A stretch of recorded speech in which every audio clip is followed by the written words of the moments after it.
tidak bergerak saat MK memutuskan anggaran APBN harus memenuhi 20%. Ini kan tidak keadilan yang diabaikan ini namanya. Boleh jawab ya Pak ya? Kan saya belum selesai, Bu. Oh. Apakah 20% itu bisa ditaruh di pembiayaan atau di belanja? Kalau kita cermati, putusan MK itu di belanja. APBN tidak melulu hanya untuk yang 20% pendidikan, Pak.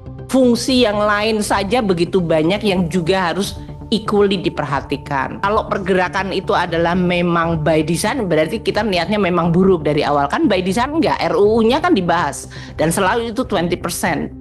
20% yang 2024 tadi Bu Menteri mengatakan 17%. 3% yang tidak direalisasikan itu, kalau kita hitung dengan nilai, itu 80 triliun. Kalau 80 triliun itu digunakan untuk memperkuat pendidikan kita, itu kan sangat dahsyat.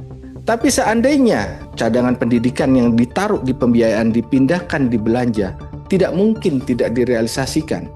Kok akhirnya yang dikorbankan anggaran pendidikan yang sesuai dengan amanat konstitusi yang dipindah ke cadangan.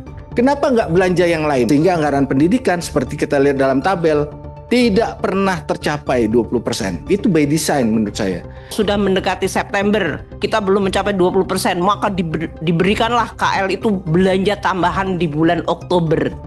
3 bulan Pak, 80 triliun mau dibelanjakan habis jadi apa Pak?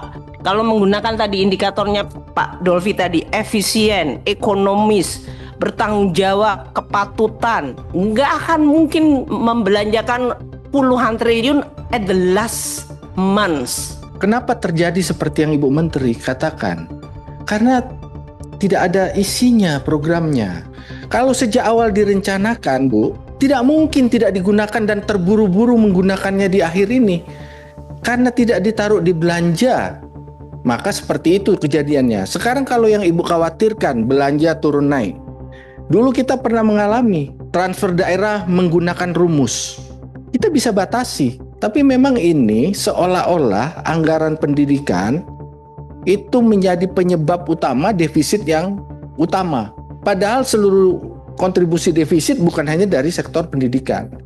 Jadi kalau ini tidak pernah diperbaiki, Bu Menteri, tidak akan pernah tercapai 20% anggaran pendidikan dari belanja negara. Demikian.